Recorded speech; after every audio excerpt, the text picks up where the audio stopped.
D-Lo 404 Boxing. Shout out to the LDBC. Shout out to Marlowe's Corner, the Trey X, and the Old Block fam. So I want to talk about today's boxers and the reluctance of top tier guys to mix it up with the other top tier guys in their divisions and around their divisions at that.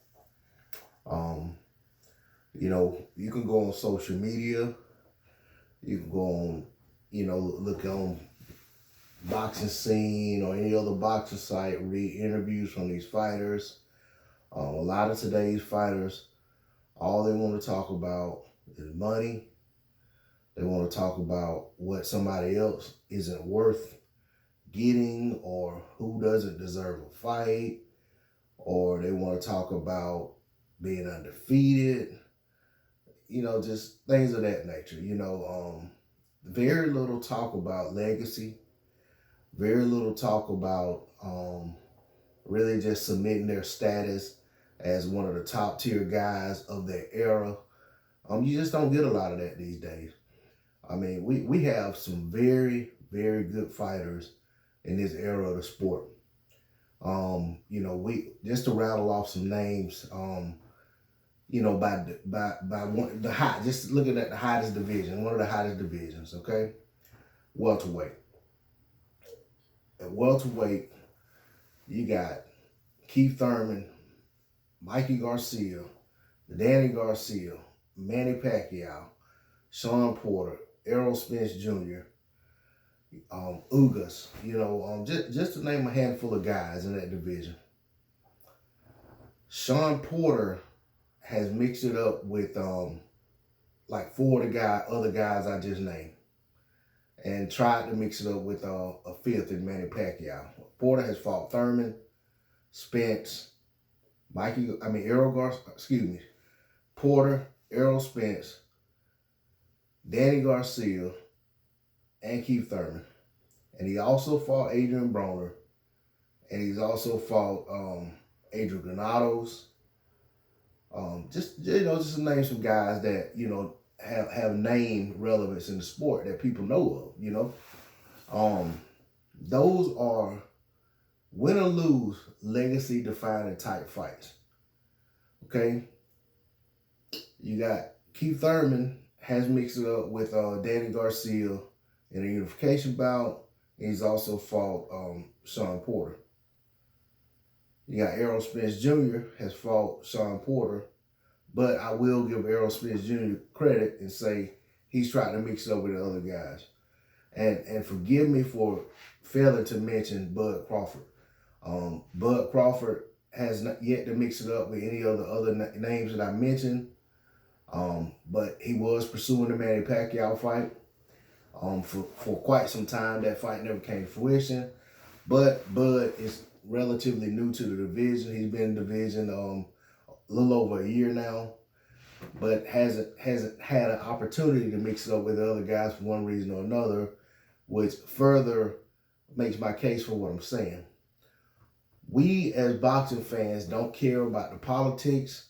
We don't care about the nuances or what have you that keeps the best fights from being made in the sport of boxing.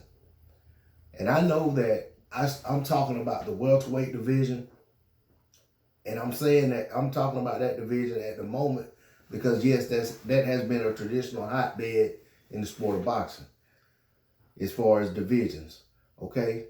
But you can look at 154, same thing, 160, same thing, 68, 75. I mean, it takes forever for the top guys to fight the other top guys in these divisions. I mean, even heavyweight, that's one thing I did like about back when they did that Super 6 tournament at 168 was they picked like the upper tier guys at 168 and threw them all in a tournament that went on for, I think, about 2 years. And it forced a lot of the top guys to fight other top guys. I mean, you had some guys pull out of the tournament. You had some guys, get injured or what have you that just didn't make it through the tournament. But the point is that created a great situation. And I know back in the 90s, there was a middleweight tournament that kind of worked out the same way. I don't remember the amount of fighters, but there were, quality guys in that tournament. I think Bernard Hopkins came out on top of that tournament. Of course, the Super Six at super middleweight, Andre Ward came out on top. But we found out a lot about who these fighters were as a result of that tournament. I just hate to see so much of this diva behavior from top fighters that we get, today. I mean, these guys talk about money, which is a silly conversation because a lot of these guys, believe it or not, aren't even making the kind of money that the top guys, a lot of the top guys today aren't making the kind of money that top guys from 20 years ago made. When you talk about guys like Marvin Hagler, Sugar Ray Leonard, even the Thomas Hearns, those type guys, man, those guys were getting paydays that some of these guys haven't seen yet. And you know what I'm saying? And when you factor in inflation, that's ridiculous. Yet that's all these guys want to talk about. And I don't recall those guys of yesteryear doing interviews just constantly talking about what somebody's worth and so forth and so on, and fight can't be made. This person wants too much money. I mean, I'm not saying it didn't happen, but it wasn't the reoccurring thing. I mean, you even see it today with the little guys in the division that don't even really bring a lot of cachet to the sport, but you got some very phenomenal, talented fighters down there in divisions like 130, 135, where you got Tank Davis, Lomachenko, Devin Haney. You got Shakur Stevenson and Gary Russell Jr. not far from those divisions, hovering right below them. Miguel Berchelt, those type guys. Comey and Teofimo Lopez, Tevin Farmer. Those guys' names are hot right now in the sport. So there's some fights to be made that can really bring some buzz and bring some revenue, since that money's the big deal. But also at the same time, those are legacy defining fights if those guys would actually mix it up with one another.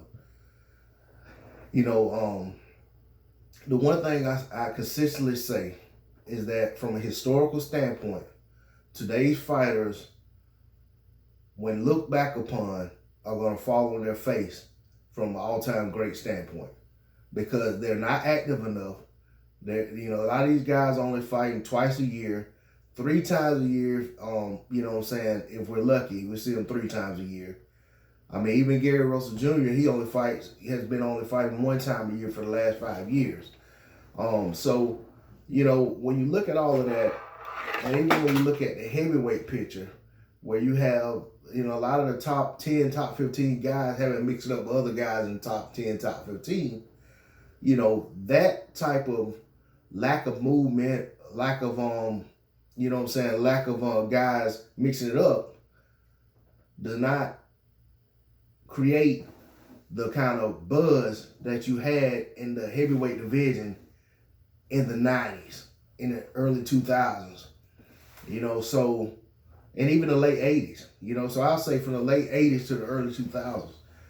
So when you don't get the best guys or top guys fighting one another, it creates a lackluster buzz for the sport. But also from a legacy standpoint, these guys' legacies aren't going to be looked back upon favorably from a historical standpoint. Because we can look at these guys' resume and look at who else was active around that time, and you can see, well, oh man, why didn't these guys ever fight? Why didn't these guys ever fight? Why? And I mean, from a historical standpoint, you have those one-offs here and there. You're going to have guys careers were parallel but never fought. When you look at guys like Riddick Bowe and Mike Tyson didn't fight. Lennox Lewis and Riddick Bowe didn't fight. Things of that nature. But then when you look at Evander Holyfield in the same era, he fought everybody from George Foreman, Lennox Lewis, Riddick Bowe, Mike Tyson twice, Riddick Bowe 3 times actually. I think he fought George Foreman, Larry Holmes, and those guys were from the previous era. I think he even fought Ray Mercer, maybe even Ray Austin. You know what I'm saying? I mean, he was mixing it up with the who's of the division. I don't think Holyfield and Razor Ruddock ever fought, but Razor Ruddock was probably like the only name guy, around that time of the top tier guys that he didn't mix it up with. Of course, you got guys like David Tour and Ike Biabucci. Those guys were around as well. But for the most part, Evander fought everyone in that era. He created a legacy that guys, when they look back on, they can't help but to recognize that this guy had a warrior spirit and a fighting spirit, and he was willing to mix it up and build a legacy for himself. An all-time great type resume. So in this era, it's too much politics involved. Too many guys who hide behind promoters, hide from promotional deals, network deals, one side of the street versus the other side of the street type situations, when in all reality, the onus is on these fighters to push for these fights to be made. We can get mad at promoters all we want. We can complain about the networks and so forth and so on. But the reality is that if these guys want to fight the best fighters out there, they can do so. They just have to, want to make the fights and push for the fights. But the other thing is, these guys can't sit on the shelf 6 months out of the year, fighting only every 6 months, fighting only every 5 months, so forth and so on. These guys have to get busy. And maybe by these guys fighting more, we may not have as many fights televised on TV. Some guys are gonna have to start fighting on other guys' undercards and things of that nature for them to actually be fighting as much as they should. But that's what went on yesteryear. You had a stacked undercard where you had other stars on the undercard fighting with the main attraction. You know what I'm saying? The superstars on other superstars' cards. Or even the stars, whatever you want, however you want to phrase it. But the reality is, these guys have to get busy making the fights. These guys have to fight, be willing, ready, and pushing for fighting the best fighters available. It's just too much of that, just too many excuses being made. The fans get taken for a ride. We went through this nonsense with Floyd Mayweather versus Manny Pacquiao, where they drug the fight out for 5 years. All the while, we're constantly buying pay-per-views, watching their fights, and with anticipation that, okay, this is going to be the last fight before they actually fight each other. And then after the fight, during the post-fight interviews, we get some ring around the rosy type answer when the guys were questioned about, are you fighting Manny Pacquiao next? Are you fighting Floyd Mayweather next? And that went on far too long before we actually got the fight. And then the fight was lackluster. And it turned a lot of people off to the sport of boxing. I remember the posts on social media where people were saying, I'm done with boxing. I feel like I was robbed out of my money, etc., etc. And, and it is what it is. But my vantage point on this whole situation is that the fighters are the attraction. Nobody pays their money to see the promoters. Nobody pays their money to see these talking heads on the network talk about boxing when there's actually not any boxing going on. We want to see the fights. The fighters have the power, to actually push for the fights they want to make. And the reality is, these promoters can't make a dime off of these fighters if they're not actually in the ring. So these guys have to push for fighting more than they're fighting right now, but also fighting the opposition that they should be fighting, to establish who's the top guy, but also to cement their legacy. And I know in this video there's a lot of people, a lot of things I could have talked about in this, but the video's already gone on long enough. But I just I had to speak on this.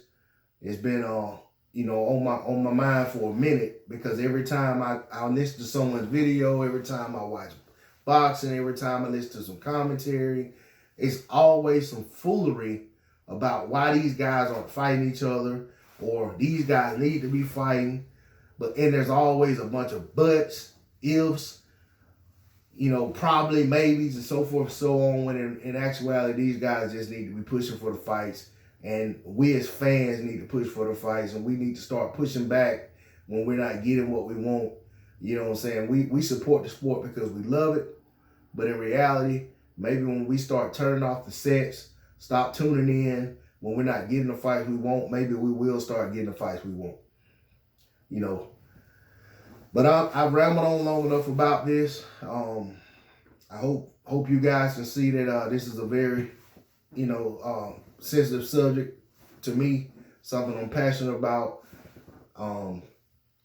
But as a consumer, I expect more. I want to see more.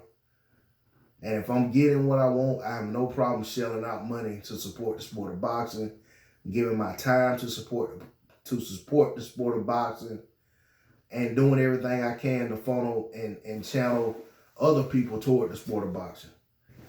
It's D-Lo 404 Boxing. I'm out. Peace.